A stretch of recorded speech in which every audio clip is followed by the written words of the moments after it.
Before you leave a negative comment trying to argue with me or tell me what my points are about the video, I only ask two things. One, you actually watch the entire video to the end, the whole way to the end, and make sure that you are hearing and understanding my points before leaving your comments. The whole thing in context.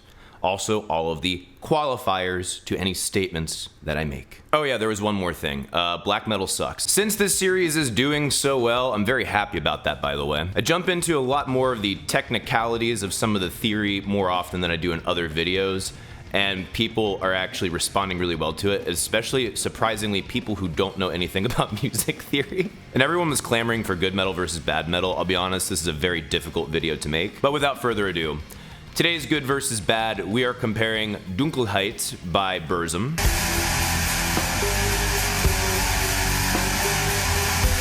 to Panic Attack by Dream Theater.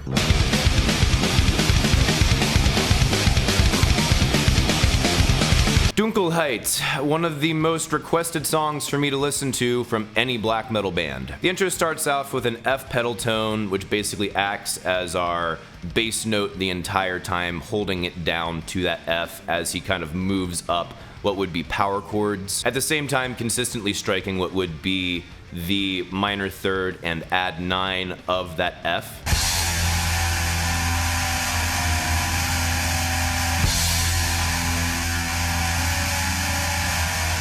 With all the notes in these chords, it actually is quite interesting harmonization. What really kills me is the over-repetitiveness, the tone of the entire mix, but especially on the guitars, and also the fact that the rhythm is simplified beyond all belief. There are more complicated rhythms in most pop music today. So this song doesn't really have a traditional type of structure, if you could even say this song has a structure, so I'm just calling this part 1. The chord progression is a lot of 3-2-3-1. A lot of it. For some reason, there is a synth tone that is obnoxiously clear in comparison to the rest of the production that follows this exact same pattern.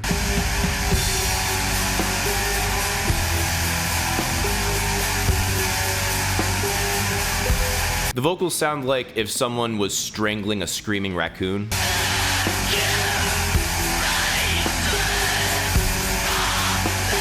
Every once in a while we get lucky and the chords actually hit a 4 every once in a long while, or that synthesizer, instead of going right back to 1, may hit a 5. Ooh. I understand this is supposed to contribute to the droniness.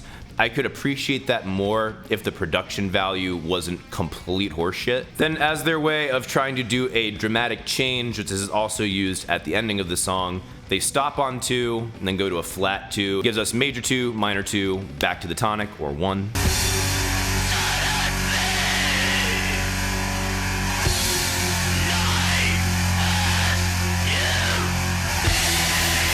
In part 2, every once in a while a 5 chord shows up, just in case you got bored. This song uses pretty much the exact same extraordinarily lazy drum beat the entire song. The whole fucking song. Part 3, we do a semi-modal modulation to 5-6-4.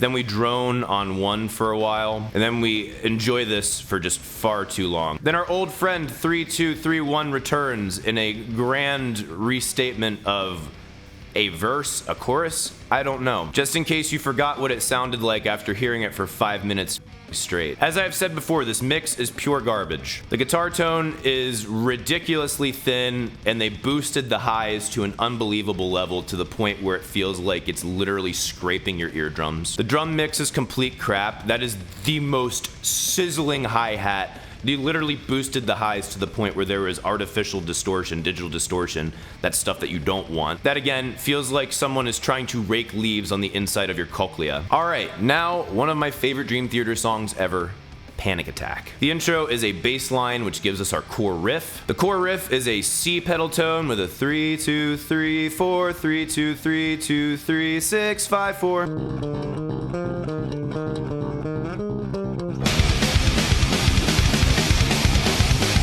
This is setting the theme for what the rest of the song will be developed into. Then we come in with 8 riff, which is emphasized to feel like an 8 riff that is chopped off at the end.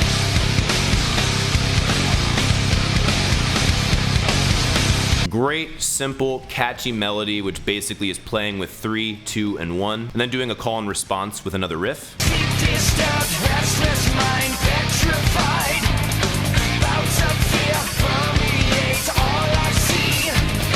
Partway through, we modulate to the relative minor third of where we were. This feels very jagged, jerky, frantic, almost unstable. Then we get to the pre-chorus and we have this big chord release on B flat. Our piano becomes the forward-facing melody with a 5, 3, 2, 1, 2, 3, minor 6, 3, 2, 1, 2, 3, major 6, 3, 2, 1, 2, 3.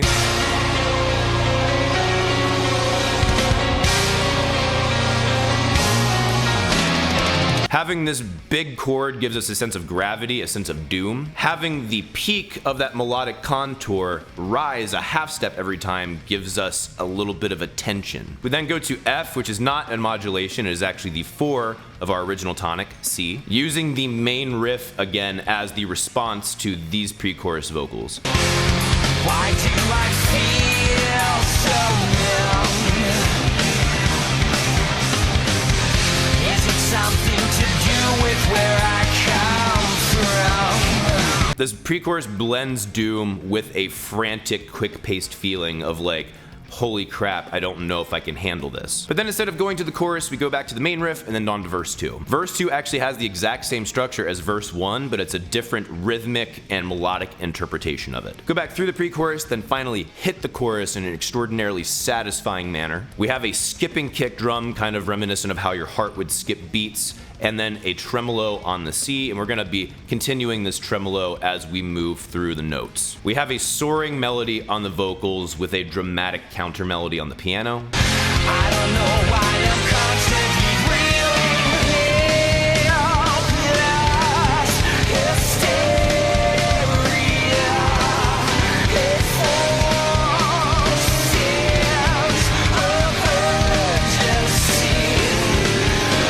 This is our emotional peak, if you will. This is demonstrating the person's cry for help, exploring sadness and despair. Then we hit the bridge, and this is where the real panic attack begins. We have a metric modulation to 168 with a triplet 8 feel, whereas before we were at 126 with a 16th note feel. What makes this a metric modulation is 126 in 16th notes and 168 in triplet 8s is the exact same beats per minute.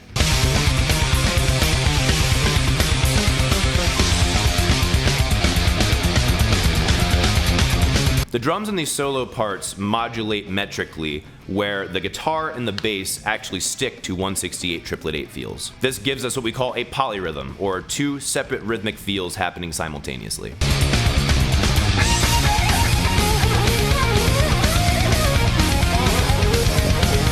We modulate back and forth in between these two throughout the solos. This is basically simulating a panic attack. Try actually performing this song in a band setting. You'll get it. We finally land on 126 and stay there. This gives us some sort of a release, but we're still actually gonna start building tension. We're moving very quickly. The guitars and the keys start doing a harmonized part of the melody from the pre-chorus, which is a badass callback.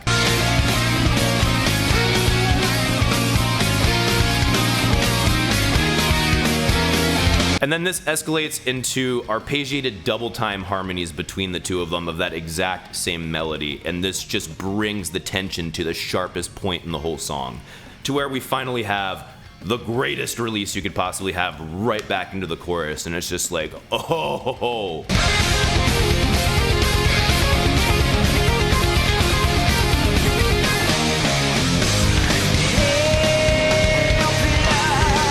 Having broken down both songs, what makes a good metal song, or what's the purpose of metal? If we're going by the classic definition of the first metal band, Black Sabbath, 1, having emphatic rhythms, usually being influenced from classical music in some sense. 2, having very loud, distorted guitars. 3, not being the easiest thing to digest because there is a harder edge to it. There is a bit of unpleasantness. Does Panic Attack meet all of these criteria? Yes. Does Dunkelheit meet all of these criteria? Yes. In my opinion, It is literally impossible to say that something is good or bad metal. To determine whether something really is metal or not has to be taken into the context of when the music was released, because by any definition today, Black Sabbath would not be metal if they released their music today. If Nickelback had released their hits in the late 80s, that would have definitely been considered metal. So if a piece of music doesn't live up to the criteria of what makes something metal, it's not bad metal, it's just not metal. Honestly, I think you could make a good argument that Dunkelheit is more metal than Dream Theater's Panic Attack, even if it does sound like a pile of cat shit fell into the open mouth of a laughing hyena. I absolutely despise Dunkelheit. Without a doubt, I think it sounds awful. I don't understand why people like it. I get that people do like it. I'm not that people. But at the end of the day, I think it's very hard to qualify and say, this is good metal, this is bad metal, because then it's just not categorized that way. That's just rock. If you want to try and make lyrical arguments, I mean, you can try and do that, but the lyrical diversity of the extraordinarily broad umbrella that is metal, I think, like, really, it's tough to say. Yes, I am extraordinarily opposed to Satanism, but Satanism also played a very key role in some of the birthplaces of metal. And no, when things started to venture away from the Satanist portion, people didn't say, that's not real metal. So honestly, I can't say one is good metal or bad metal. Can I say that Dunkelheit is extraordinarily shitty in its craftsmanship? Absolutely. I could try to argue and probably make a really good argument that Dream Theater's Panic Attack is a way better song. That's not what we're grading here. So how disappointed were you with this conclusion? Let me know in the comments below. If you like this video, if you like what I do on this channel, please like, please share, please support me on Subscribestar. That is the only way I can keep making badass videos for you. And you can follow me on Instagram, Facebook, and Twitter at Become the Night. Thank you guys so much for watching. See you in the next video. Rock on!